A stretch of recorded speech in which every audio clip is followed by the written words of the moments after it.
18 सितंबर 2016 की रात कश्मीर हर रोज की तरह चैन की नींद सो रहा था। धीरे धीरे ठंडी हवा बह रही थी जिसने मौसम को सर्द बना रखा था। बारामूला जिले के उरी सेक्टर में स्थित इंडियन आर्मी के हेडक्वार्टर में भी सर्द हवाओं की सरसराहट के सिवा सब कुछ शांत था। ज्यादातर जवान अपनी ड्यूटी पूरी करके आराम कर रहे थे। सब इस बात से अनजान थे कि अब से बस थोड़ी देर बाद कुछ ऐसा भयानक होने वाला है जो पूरे देश को झकझोर कर रख देगा। उस रात अपने खतरनाक मंसूबे के साथ जैश-ए-मोहम्मद के 4 आतंकी रात के सन्नाटे में चुपचाप भारतीय सीमा की ओर बढ़ रहे थे। वो एलओसी पर लगी कंटीले तारों की फेंस को काटकर उरी में एंटर कर जाते हैं। वहां से महज 12 किलोमीटर की दूरी पर इंडियन आर्मी का ब्रिगेड हेडक्वार्टर्स बना हुआ था। चारों आतंकियों ने 12 किलोमीटर का यह रास्ता इतनी चालाकी से पार किया कि उनके घुसने की किसी को खबर तक नहीं लगी। ये चारों आतंकी AK-47 राइफल्स और ग्रेनेड से लैस थे, जिनका इरादा यहाँ भारतीय सैनिकों और उनके फ्यूल डंप में रखे सैकड़ों ऑयल बैरल्स को निशाना बनाकर भारी तबाही मचाने का था। आतंकियों ने हमले के लिए ये दिन भी काफी सोच समझ कर चुना था, क्योंकि उस दिन वहां बिहार रेजिमेंट और डोगरा रेजिमेंट दोनों की ही बटालियन मौजूद थी। दरअसल इस ब्रिगेड में तैनात रेजिमेंट पीर पंजाल की ऊंची चोटियों की सुरक्षा करती है, जिसे हर 2 साल में किसी दूसरी रेजिमेंट से बदल दिया जाता है। ऐसे में डोगरा रेजिमेंट की 10वीं बटालियन के 2 साल खत्म हो रहे थे और बिहार रेजिमेंट की 6ठी बटालियन उनकी जगह लेने आई हुई थी। नए जवानों को वहां के इलाकों की जानकारी और जरूरी ट्रेनिंग देने के लिए डोगरा रेजिमेंट के जवान भी कुछ और दिनों के लिए उनके साथ रुके हुए थे। इस वजह से वहां सैनिकों की संख्या बाकी दिनों से ज्यादा थी और इसलिए आतंकियों ने हमले के लिए ये दिन चुना था। सैनिकों की ज्यादा तादाद होने की वजह से बिहार रेजिमेंट के कुछ जवान टेम्पररी टेंट में सो रहे थे कि तभी सुबह 5:30 बजे आतंकियों ने उन पर ग्रेनेड्स और गोलियों की बौछार कर दी। केवल 3 मिनट में जवानों के टेंट पर 17 ग्रेनेड्स फेंककर यहाँ भयंकर आग लगा दी गई। कुछ ही समय में उसी आग में बुरी तरह झुलसकर 13 जवान शहीद हो गए। टेंट्स के पास जो फ्यूल स्टोरेज एरिया था, जहां 200 लीटर के सैकड़ों ऑयल बैरल्स रखे हुए थे, वहां भी आतंकियों ने एक ग्रेनेड फेंका, जिससे वहां एक जोर का धमाका हुआ और आग चारों तरफ फैल गई। तभी डोगरा रेजिमेंट के एक 19 साल के जवान की नजर उन चारों आतंकियों पर पड़ी। उन्हें देखते ही वो अकेले ही चारों आतंकियों से भिड़ गया और जल्द ही एक आतंकी को मौत के घाट उतार दिया। इस खूनी हलचल और आगजनी को देख और भी कई जवान वहां पहुंचे, जिन्होंने आतंकियों को निशाना बनाना शुरू कर दिया। अपनी जान बचाने के लिए आतंकी चारों तरफ फैले धुएं का फायदा उठाकर 2nd फ्लोर पर बनी बैरक में जाकर छुप गए। वहां भारतीय जवानों और आतंकियों के बीच लगभग 6 घंटे तक गोलीबारी हुई, जिसमें भारतीय जवानों ने बाकी बचे तीनों आतंकियों को भी मार गिराया। इस पूरे हमले में जहां 18 सैनिकों ने अपनी जान गंवाई, तो वहीं करीब 30 जवान बुरी तरह से घायल हो गए थे। उरी में हुआ ये टेररिस्ट अटैक भारतीय सेना पर अब तक का सबसे बड़ा आतंकी हमला था। अपने 18 जवानों को खोने से पूरा देश सदमे और गुस्से में था। आतंकियों के पास मिले हथियार और GPS सेट साफ गवाही दे रहे थे कि आतंकी पाकिस्तान से आए थे। इसके बाद देश भर में आतंक और पाकिस्तान के खिलाफ ऑल आउट वॉर की मांग जोर पकड़ने लगी थी। इससे 8 महीने पहले 1 जनवरी 2016 को भी पठानकोट एयरबेस पर 6 आतंकियों ने ऐसा ही एक आत्मघाती हमला किया था, जिसमें 6 भारतीय सैनिकों को अपनी जान गंवानी पड़ी थी। एक ही साल में दो आतंकी हमलों से भारत सरकार को समझ आ चुका था कि आतंकियों को उन्हीं की भाषा में जवाब देना पड़ेगा। इसके बाद भारतीय सेना उरी अटैक के जवाब में एक ऐसी सर्जिकल स्ट्राइक को अंजाम देने वाली थी, जिसकी गूंज से पाकिस्तान और उसके आतंकियों के होश उड़ने वाले थे। इंडियन आर्मी इस बार वो करने जा रही थी जो इससे पहले कभी नहीं हुआ था। इस बार भारतीय सेना LOC को पार कर दुश्मन को उसके ही घर में घुसकर मौत के घाट उतारने वाली थी। बड़ी खबर आपको बता सेना पर आतंकवादियों ने अब तक का सबसे बड़ा हमला किया है। 4 militants snuck up to the army base. Counter-action, 4 terrorists have been eliminated as we salute the sacrifice of 17 soldiers who were martyred in the operations.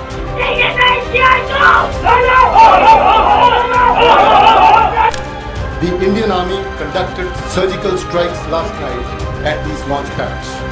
जब कोई टेररिज्म एक्सपोर्ट करने का उद्योग बना करके बैठा हो, मेरे देश के निर्दोष नागरिकों को मौत के घाट उतार दिया जाता हो, तो ये मोदी है, उसी भाषा में जवाब देना जानता है।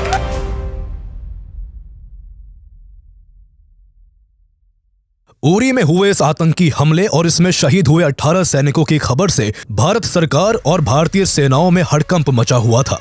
हमले के तुरंत बाद डिफेंस मिनिस्टर मनोहर पारिकर और आर्मी चीफ दलबीर सिंह सुहाग ने श्रीनगर पहुंचकर पूरी स्थिति का जायजा लिया। उस समय लेफ्टिनेंट जनरल सतीश दुआ कश्मीर कोर के कमांडर थे, इसलिए इस हमले की पूरी ब्रीफिंग उन्होंने ही डिफेंस मिनिस्टर को दी। सतीश दुआ इस हमले की वजह से बेहद आहत थे। वो चाहते थे कि सीमा पार से बार बार हो रहे इन आतंकी हमलों का जवाब सैन्य कार्रवाई से दिया जाए। इसलिए उन्होंने डिफेंस मिनिस्टर से कहा कि सर, अगर आप हाँ कह दे तो भारतीय फौज LOC को पार कर आतंकियों और उनके ठिकानों का वो हाल करेगी जो उन्होंने किसी बुरे सपने में भी नहीं सोचा होगा। डिफेंस मिनिस्टर मनोहर पारिकर हर पहलू को ध्यान में रखकर हर एक पॉसिबिलिटी के बारे में जानना चाहते थे। उन्होंने सतीश दुआ से कहा कि सीमा पार इस सैन्य कार्रवाई में वहां के किसी भी आम नागरिक की जान ना जाए और साथ ही इस ऑपरेशन को अंजाम देने वाले किसी भी इंडियन सोल्जर की कैजुअलिटी ना हो। इस पर सतीश दुआ ने जवाब दिया कि आम नागरिकों की सुरक्षा की गारंटी तो दी जा सकती है, लेकिन युद्ध में सिपाहियों की जिंदगी की कोई गारंटी नहीं होती। उरी में अपने जवानों की दर्दनाक मौत से डिफेंस मिनिस्टर भी आतंकियों का खात्मा चाहते थे, इसलिए काफी सोच विचार के बाद उन्होंने मराठी में केवल एक शब्द कहा, बरोबर। जनरल दुआ के लिए इतना जवाब काफी था। अब बस केवल सरकार की तरफ से फाइनल सिग्नल का इंतजार था। इस बीच सेना ने जवाबी कार्रवाई के लिए अपनी तैयारी शुरू कर दी। आतंकी पाकिस्तान से आए थे, इसलिए भारत सरकार पहले पाकिस्तान से इस हमले को लेकर जवाब चाहती थी। इसे लेकर 21 सितंबर 2016 को भारत के then foreign secretary Subrahmanyam Jaishankar ने पाकिस्तान के हाई कमिश्नर अब्दुल बासित को समन कर उरी हमले में पाकिस्तान के शामिल होने के कई एविडेंस दिए, लेकिन हर बार की तरह इस बार भी पाकिस्तान मुकर गया और उसने इस हमले में अपना हाथ होने से इनकार कर दिया। पाकिस्तान बातों से मानने वाला नहीं था, इसलिए भारत सरकार उसे उसी की भाषा में समझाने का मन बना चुकी थी। इसको लेकर प्राइम मिनिस्टर नरेंद्र मोदी ने home minister Rajnath Singh, national security adviser Ajit Doval, defence minister Manohar Parrikar और आर्मी चीफ दलबीर सिंह सुहाग के साथ एक हाई लेवल इमरजेंसी मीटिंग की। इस मीटिंग में तय किया गया कि इस बार इंडियन आर्मी अपने जवानों की शहादत का बदला सीमा पार जाकर दुश्मनों को मौत की नींद सुला कर लेगी। गवर्नमेंट से फुल हैंड मिलने के बाद आर्मी चीफ सीमा पार सर्जिकल स्ट्राइक के लिए जरूरी इंफॉर्मेशन जुटाने में लग गए। पिछले 25 सालों में इंडियन आर्मी ने टेररिज्म से निपटने के लिए POK में एक स्ट्रॉन्ग इंटेलिजेंस नेटवर्क तैयार कर लिया था, जो दुश्मनों पर नजर बनाए रखता था। उरी अटैक के बाद इस नेटवर्क की अहमियत काफी बढ़ गई थी। इसके बाद POK की तरफ से हो रही हर एक्टिविटी की जानकारी इंटेलिजेंस नेटवर्क के थ्रू लगातार भारत पहुंचने लगी थी। यहाँ से मिल रही इंटेल को सैटेलाइट द्वारा खींची गई इमेजेस से वेरीफाई किया जा रहा था, जिसमें सीमा पार दुश्मन के कैंपों की स्थिति, उनके सुरक्षा इंतजाम और आगे भारत की ओर से किए जाने वाले ऑपरेशन के लिए हर एक मुमकिन रास्ते को तलाशा जा रहा था। इस दौरान सैटेलाइट्स और ड्रोन्स की मदद से आतंकियों और उनके लॉन्च पैड्स की संख्या का पता लगा लिया गया। आर्मी की तैयारियों के बीच मीडिया में उरी अटैक को लेकर चर्चा जोरों पर थी, जहां पैनल में बैठे लोग भारत की ओर से किए जाने वाले पॉसिबल ऑपरेशंस पर बात कर रहे थे, जिससे इसकी तैयारी में जुटे अधिकारियों को डर था कि कहीं 26/11 की तरह इस बार भी दुश्मन को यह पता न लग जाए कि भारत कब, कहां और कैसे एक्शन लेगा। दुश्मनों के ठिकानों की पूरी जानकारी जुटाने के बाद 9 पैरा स्पेशल फोर्स और 4 पैरा स्पेशल फोर्स के 25 कमांडोज को सीमा पार इस ऑपरेशन को अंजाम देने के लिए चुना गया, जबकि करीब 150 कमांडोज को LOC के इस पार रहकर अपने साथियों को किसी अनहोनी की स्थिति में बैकअप देने के लिए तैयार किया जाने लगा। इन दोनों यूनिट्स को माउंटेन वॉरफेयर, काउंटर इंसर्जेंसी और काउंटर टेररिज्म के लिए ही ट्रेन किया जाता है, जिससे जब भी देश को किसी ऑपरेशन की जरूरत पड़े तो इसकी प्लानिंग जल्दी से जल्दी की जा सके। सभी कमांडोज को ऑपरेशन के दौरान दुश्मन की नजर और रेडार से बचकर छिपते हुए आगे बढ़ने, LOC के पार अपनी चौकियों पर गश्त दे रहे दुश्मनों को चकमा देने और दुर्गम पहाड़ियों और ऊंचाई वाले क्षेत्रों में सतर्क होकर चलने के लिए हाई ऑल्टीट्यूड नेविगेशन जैसी टेक्निक सिखाई जाने लगी। भारत इन सब में काफी सावधानी बरत रहा था, इसलिए इस ऑपरेशन का ना तो कोई नाम दिया गया और ना ही कोई कोड नेम। भारत नहीं चाहता था कि इस ऑपरेशन से जुड़ी कोई भी इंफॉर्मेशन लीक हो और इसकी खबर पाकिस्तान को लगे। इसी वजह से सेना की तरफ से सतर्कता इतनी थी कि इस ऑपरेशन की तैयारी के दौरान कोई भी ऑफिसर पावर पॉइंट प्रेजेंटेशन तक नहीं दे सकता था, और जहां भी कमांडोज को कोई चीज समझाने के लिए डायग्राम की जरूरत पड़ती तो उसे वही बनाकर तुरंत मिटा दिया जाता था। इसके बाद POK की ज्योग्राफिकल कंडीशन से जवानों को वाकिफ करवाने के लिए इस ऑपरेशन की मॉक एक्सरसाइज मैप के जरिए करवाई जाने लगी।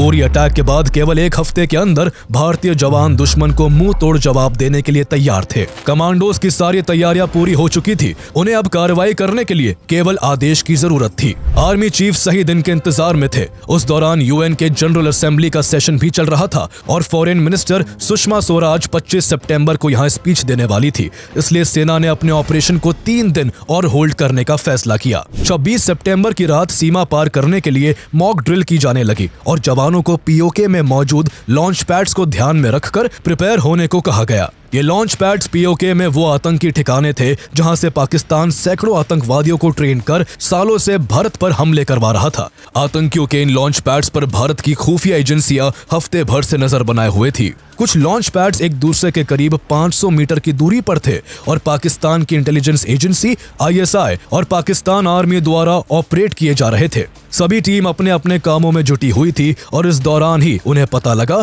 कि इन लॉन्च पैड से कुछ दूरी पर पाकिस्तान आर्मी की 8 पोस्ट्स है। उरी अटैक के वक्त यहाँ पाकिस्तान की तरफ से काफी हलचल देखी जा रही थी, लेकिन हमले के बाद उन सभी पोस्ट में पाकिस्तानी आर्मी की तरफ से कोई एक्टिविटी नहीं थी। इसलिए भारतीय सेना उन्हें फिर से एक्टिव होने से पहले ही यहाँ ऑपरेशन को अंजाम देना चाहती थी। कमांडोज द्वारा लगातार कई दिनों की जबरदस्त तैयारी के बाद आखिरकार 28 सितंबर का दिन आ गया। सर्जिकल स्ट्राइक के लिए 28 सितंबर की रात का वक्त चुना गया। इसकी जानकारी सेना और सरकार के केवल कुछ ही चुनिंदा लोगों को दी गई। एक ही समय पर भारत की 2 यूनिट्स पीओके के अंदर एक दूसरे के करीब 250 किलोमीटर की दूरी पर ऑपरेशन को अंजाम देने वाली थी। इसलिए सभी कमांडोज को सबसे पहले हेलीकॉप्टर से एलओसी के पास पहुंचाया जाना था। इस ऑपरेशन के लिए पीओके के भिम्बर, केल, हॉट स्प्रिंग और लीपा में सिचुएटेड 7 लॉन्च पैड्स की निशानदेही की गई थी, जो एलओसी से लगभग 3 किलोमीटर की दूरी पर थे। पीओके के अंदर दाखिल होते ही दोनों यूनिट्स को 3 से 4 टीमों में डिवाइड होकर इन टारगेट्स तक पहुंचना था। ऑपरेशन से पहले कुछ रिकॉनिसेंस पार्टीज को उन जगहों की रेकी के लिए आगे भेजा गया, जिनका काम ऑपरेशन को अंजाम देने वाली दोनों यूनिट्स को आगे के खतरों से अवेयर करवाकर उन्हें सुरक्षित रास्ता प्रोवाइड करना था। ऐसे में इन पार्टीज को लग रहा था कि उन्हें रात के वक्त लौटने के आदेश दे दिए जाएंगे, लेकिन ऑपरेशन के शुरू होने के बाद उन्हें मेन टीम के साथ मर्ज कर आगे बढ़ने का आदेश दिया गया। इस डिसीजन के चलते ऑपरेशन में शामिल कमांडोज की संख्या बढ़ गई, जिससे वो और भी ज्यादा इफेक्टिवनेस और कोऑर्डिनेशन के साथ अपने मिशन को अंजाम दे सकते थे। 28 सितंबर की रात 8:30 बजे पैरा एसएफ की दोनों यूनिट्स जवाबी कार्रवाई के लिए पीओके में दाखिल हो जाती है। 4 पैरा एसएफ के कमांडोज ने कुपवाड़ा सेक्टर से सीमा पार की, वहीं 9 पैरा एसएफ के जवान पूंछ सेक्टर से पीओके में घुसते हैं। सभी जवान Tavor assault rifle, M4 carbine, under barrel grenade launcher, Galil sniper rifles और Instalaza C90 disposable grenade launcher से लैस थे। इस दौरान उनके पास रात के अंधेरे में देखने के लिए नाइट विजन डिवाइस और साथ ही में हेलमेट माउंटेड कैमरास थे, जो इस मिशन की लाइव मॉनिटरिंग कर रहे थे। इसके अलावा एक ड्रोन भी कमांडोज के साथ साथ चल रहा था, जो इस पूरे ऑपरेशन की डायरेक्ट फीड कमांड सेंटर तक पहुंचा रहा था। पीओके में एंटर करते ही दोनों यूनिट्स के सभी कमांडोज पूरी सावधानी से अपने अपने रास्ते पर आगे बढ़ रहे थे, क्योंकि थोड़ी सी भी चूक पूरे ऑपरेशन को फेल कर सकती थी। सभी कमांडोज को इंटरसेप्शन से बचने के लिए रेडियो कम्युनिकेशन की सख्त मनाही थी। इसके बजाय उन्हें शॉर्ट रेंज के वॉकी टॉकी का इस्तेमाल करना था। कमांडोज इतने हाईली स्किल्ड थे कि ऐसी सिचुएशन में भी उन्हें तालमेल बैठाने में कोई दिक्कत नहीं आ रही थी। कुछ दूर चलने के बाद पहली यूनिट एक ऐसे मोड़ पर पहुंची जहां से टारगेट वाली जगह के लिए 2 रास्ते जाते थे। एक रास्ता छोटा था, लेकिन वो एक गांव के बहुत नजदीक से होकर जाता था, जबकि दूसरा रास्ता थोड़ा लंबा था लेकिन ज्यादा सूटेबल था। इसकी इंफॉर्मेशन कमांड सेंटर तक पहुंचाई गई, जहां मौजूद ऑफिसर सही रास्ते के चुनाव को लेकर कंफ्यूज थे कि कमांडोज को किस रास्ते से आगे बढ़ाया जाए। समय तेजी के साथ निकलता जा रहा था और फैसला जल्दी लेना था, इसलिए तय हुआ कि लंबे रास्ते को तरजीह दी जाए, क्योंकि गांव वाले रास्ते में अगर कमांडोज को देख एक कुत्ता भी भौंक देता तो पाकिस्तानी आर्मी को भारतीय कमांडोज की लोकेशन का पता चल सकता था और एक झटके में सारा प्लान चौपट हो सकता था। इसके बाद सभी कमांडोज पैदल ही दूसरे रास्ते पर आगे बढ़ते रहे। इसी रास्ते को फॉलो करते हुए थोड़ी देर बाद सभी घने जंगल में दाखिल हो गए, जो काफी डेंजरस था और जहां आतंकी जमीन के अंदर माइंस बिछाकर रखते देखते थे। कठिन परिस्थितियों के बावजूद कमांडोज एक एक कदम फूंक फूंक कर रख रहे थे। अब उन्हें बस एक ही चीज का इंतजार था और वो था अपने साथियों का इंतकाम, जिसे जल्द ही दुश्मन अपनी जान देकर चुकाने वाले थे। सभी कमांडोज अपनी अपनी पोजीशन लेने के लिए आगे बढ़ ही रहे थे कि तभी पाकिस्तान की आर्मी पोस्ट की तरफ से उस एरिया को लाइट अप करने के लिए इल्यूमिनेशन राउंड्स फायर शुरू हो गए। पूरा इलाका रोशनी से जगमगा उठा। ये देखकर भारतीय कमांडोज के पैर जहां थे वहीं रुक गए। सभी के दिल में एक ही डर था कि अगर देख लिए गए तो कहीं पूरा ऑपरेशन चौपट ना हो जाए।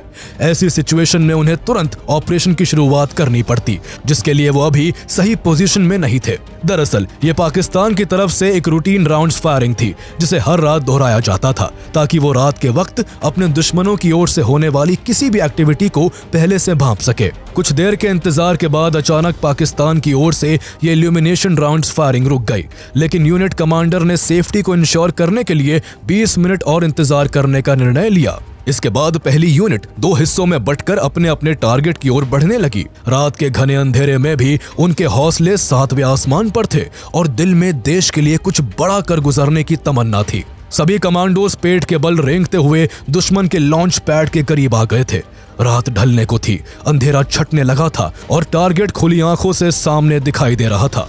बस देरी थी कमांड सेंटर से ऑपरेशन को शुरू करने के ग्रीन सिग्नल की। पूरे ऑपरेशन को भारत में बैठकर मॉनिटर कर रहे आर्मी के कमांड सेंटर ने टारगेट पर अटैक की मंजूरी दे दी। तभी पहली यूनिट के कमांडर ने अपने नाइट विजन डिवाइस से लॉन्च पैड्स के पास पहरा दे रहे 2 आतंकियों को डिटेक्ट कर लिया। ऐसे में 2 कमांडोज ने बाकी के साथियों को बैकअप देने का काम किया और अपनी जगह से ही पहरा दे रहे आतंकियों पर अंधाधुंध फायरिंग शुरू कर दी, जिससे बाकी कमांडोज तेजी के साथ बिना किसी रुकावट के आगे बढ़ते चले गए। इस दौरान सभी थोड़ा झुककर दौड़ते हुए गोलीबारी करते हुए ठिकाने की ओर बढ़ रहे थे। सभी ने एक साथ कई ग्रेनेड्स दुश्मनों के लॉन्च पैड पर दाग दिए, जिससे कई आतंकवादी चंद मिनटों में ही मारे गए। बाकी बचे आतंकियों को भी जवाबी कार्रवाई का कोई मौका न देते हुए कमांडोज ने करीब आधे घंटे के अंदर सभी को मौत के घाट उतार दिया। वही पहली यूनिट की दूसरी टीम के कमांडोज अपने काम को खत्म कर अपने दूसरे साथियों के पास लौटने लगे कि तभी उन्होंने देखा कि 2 आतंकी पीछे से छुपकर भारतीय सैनिकों पर हमला करने की कोशिश कर रहे हैं। साथियों को बचाने के लिए इन सभी ने तेज दौड़ लगा दी और कुछ ही देर में दोनों आतंकियों के काफी करीब आ गए। इस बीच आतंकियों ने भी कमांडोज को देख लिया, लेकिन उन्होंने जैसे ही फायर करने के लिए अपनी AK-47 उठानी चाही, उससे पहले ही भारतीय कमांडोज ने अपनी Beretta 9mm semi automatic pistol से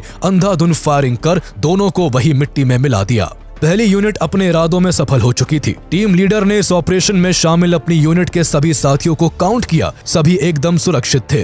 पाकिस्तान की तरफ से जवाबी कार्रवाई की पॉसिबिलिटीज को देखते हुए जल्दी ही सभी कमांडोज वापस भारतीय सीमा में लौट आए।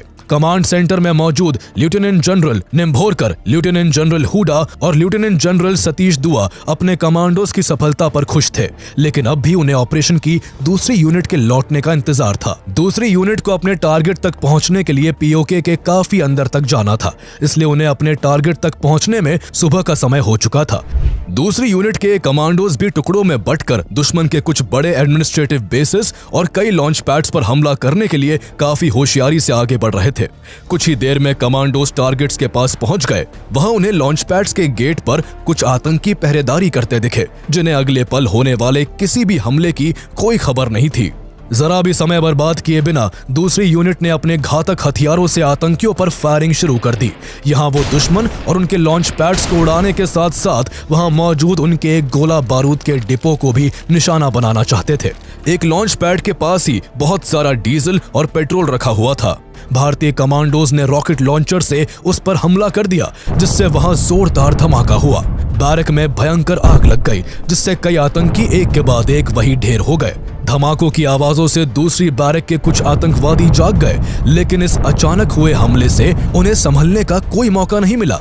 भारतीय कमांडोज की गोलियों की बौछार से बचने के लिए वो बेबस होकर इधर उधर भागने लगे। इस दौरान भी उनमें से कईयों को गोलियां लगी और वो सब वही अपनी जान गंवा बैठे। भयंकर धमाकों और गोलियों की तड़तड़ाहट से पूरा इलाका थर्रा उठा था। अब तक कई आतंकी भी अलर्ट होकर भारतीय कमांडोज पर गोलीबारी करने लगे थे, लेकिन भारतीय कमांडोज के आगे वो कहीं नहीं टिक पाए। दर्जनों आतंकियों और उनके लॉन्च पैड्स को डिस्ट्रॉय कर दूसरी यूनिट का ऑपरेशन भी कामयाब हो चुका था। ऑपरेशन को अंजाम देने के बाद दूसरी यूनिट तेजी से वापस भारतीय सीमा की ओर बढ़ने लगी। अब उन्हें पहाड़ी इलाकों से गुजरते हुए 4 से 5 किलोमीटर की दूरी तय करनी थी। चूंकि सुबह का सूरज निकल आया था, इसलिए दिन के उजाले में उनके लिए भारतीय सीमा में लौटना काफी चैलेंजिंग था। उधर भारत में कमांड सेंटर में मौजूद ऑफिसर्स काफी चिंतित थे और उनके मन में तरह तरह के सवाल उठने लगे थे। उन्हें डर था कि कहीं भारत के ऑपरेशन की खबर लगते ही पाकिस्तान अपनी एयरफोर्स का इस्तेमाल ना कर ले। ऐसे ही कई अंदेशों के बीच तेजी से लौट रहे कमांडोज में से एक का पैर लैंडमाइन पर पड़ गया, जिसमें 2 कमांडोज घायल हो गए। हालांकि चोट ज्यादा गंभीर नहीं थी, इसलिए बाकी के कमांडोज ने उन्हें सहारा देते हुए बिना रुके भारतीय सीमा की ओर बढ़ना जारी रखा। LOC के पास भारतीय सीमा में बैकअप टीम के पैरा कमांडोज अपने साथियों के लौटने का बेसब्री से इंतजार कर रहे थे। कुछ ही देर बाद उन्हें LOC की तरफ बढ़ते कमांडोज दिखाई देने लगे।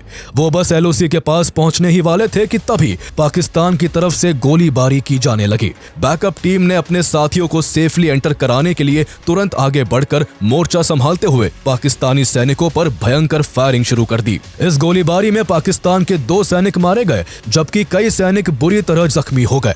भारतीय कमांडोज के इस दमदार एक्शन के चलते बाकी पाकिस्तानी सैनिक भी उल्टे पांव लौटने को मजबूर हो गए। इससे दूसरी यूनिट भी भारतीय सीमा में सुरक्षित लौटने में सफल रही। पूरे ऑपरेशन के दौरान भारत की तरफ से एक भी कैजुअलिटी देखने को नहीं मिली। जो 2 सैनिक घायल हुए थे, उन्हें लौटने के तुरंत बाद हेलीकॉप्टर से श्रीनगर ले जाया गया, जहां ट्रीटमेंट के बाद उन्हें बचा लिया गया। पाकिस्तान और उसके स्पॉन्सर्ड आतंकियों को मुंह तोड़ जवाब देकर भारतीय सैनिकों के दिल को कुछ ठंडक मिली। इससे उरी अटैक में शहीद हुए सैनिकों का दुख तो कभी कम नहीं हो सकता था, लेकिन LOC के पार हुए इस ऑपरेशन से सेना को तसल्ली हो गई थी कि उन्होंने अपने साथियों का बदला ले लिया है। सभी के चेहरे पर खुशी थी और उनके आंखों में देशभक्ति की भावना साफ झलक रही थी। ऑपरेशन में शामिल सभी पैरा SF कमांडोज ने एक दूसरे को गले से लगाकर अपनी खुशी जाहिर की।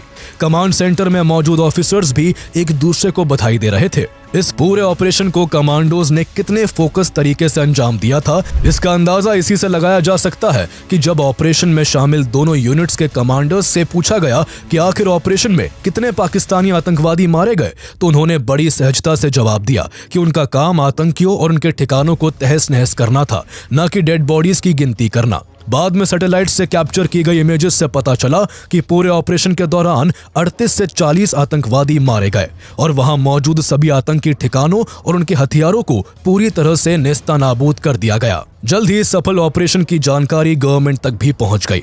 ऑपरेशन की सफलता की खबर सुनकर डिफेंस मिनिस्टर मनोहर पारिकर ने लेफ्टिनेंट जनरल सतीश दुआ और उनकी टीम को इस शानदार उपलब्धि के लिए बधाई दी। इसके बाद director general of military operations DGMO lieutenant general Ranbir Singh ने पाकिस्तान के अधिकारियों को भारत के इस ऑपरेशन की जानकारी दी। इस दौरान उन्होंने स्पष्ट रूप से कहा कि भारत इस कॉन्फ्लिक्ट को और आगे बढ़ाना नहीं चाहता, लेकिन अगर पाकिस्तान ने इसके जवाब में कोई कार्रवाई की तो भारत उसे मुंह तोड़ जवाब देगा। इसके बाद DGMO lieutenant general Ranbir Singh ने मीडिया के सामने प्रेस कॉन्फ्रेंस कर भारत के इस ऑपरेशन की पूरी जानकारी साझा की। The Indian Army conducted surgical strikes last night at these launch pads.